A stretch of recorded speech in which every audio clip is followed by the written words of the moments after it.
The people who destroy you are often the ones you trusted most.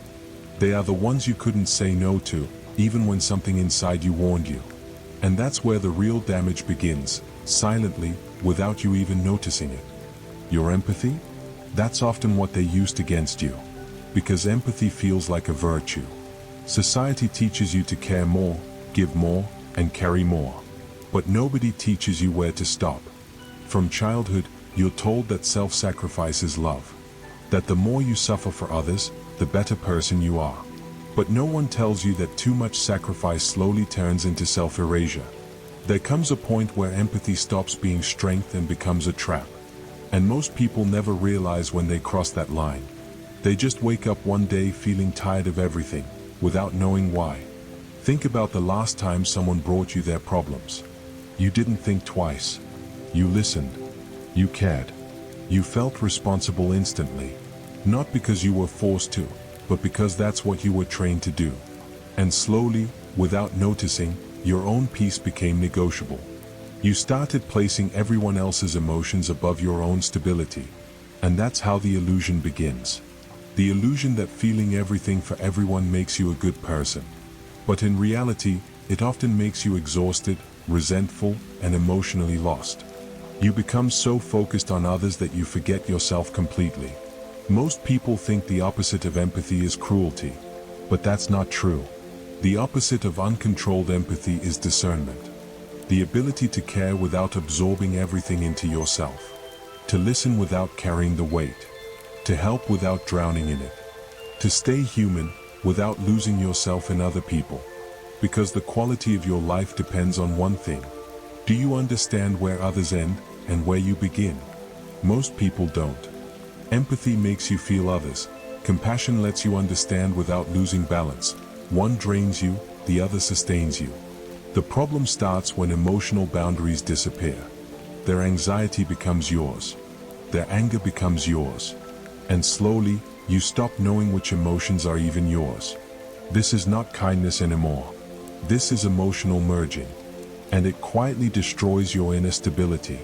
Consider a therapist we'll call Sarah.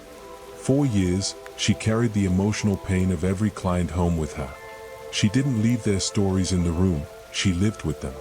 At night, she replayed their pain in her mind. Slowly, exhaustion became normal.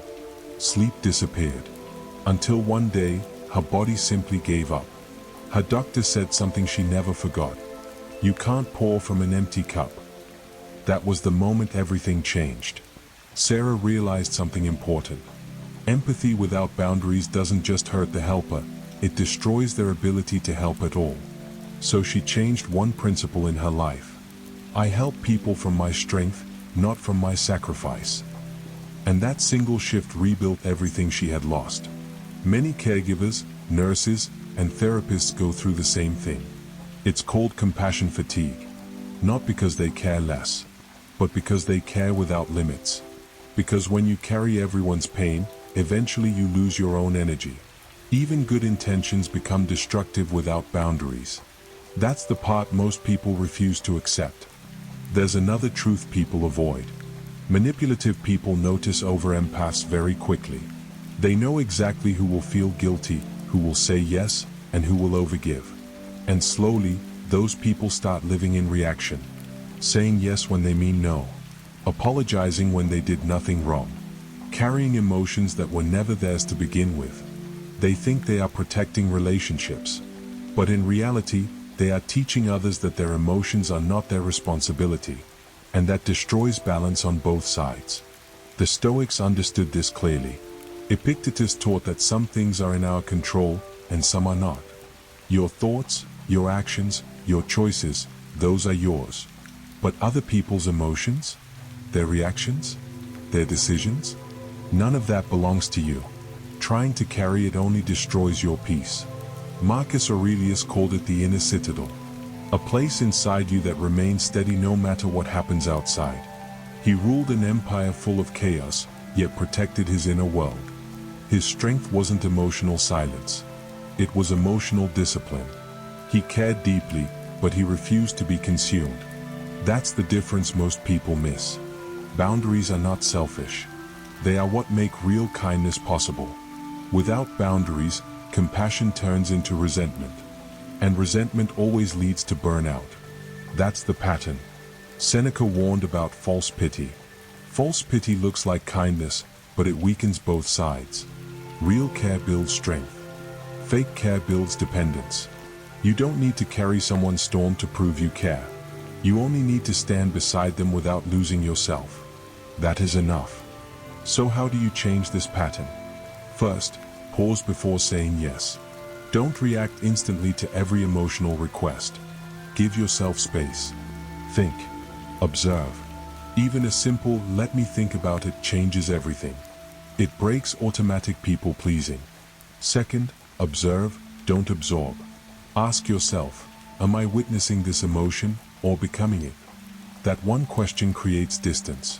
Distance creates clarity, and clarity protects your peace. Without it, you lose yourself slowly. Third, replace automatic apologies. Not everything requires "I'm sorry." Sometimes understanding is enough. Sorry takes ownership. That sounds difficult, shows compassion without self-blame. That difference is powerful. Because strength is not how much you can carry. Strength is how clearly you can think under emotional pressure. That is real control. The strongest people are not the most emotional. They are the most stable inside emotional chaos. Because they know where responsibility ends. Empathy is powerful. But without control, it becomes self-destruction. With control, it becomes wisdom. So next time someone hands you their emotional weight, pause. Don't rush into carrying it. Don't absorb it instantly. Step back for a moment. Ask yourself one question. Is this mine to carry? Most of the time, it isn't, and protecting your peace is the kindest thing you can do. And sometimes, the most compassionate thing you can do is not carry it. But let them walk through it themselves, while you protect your own peace.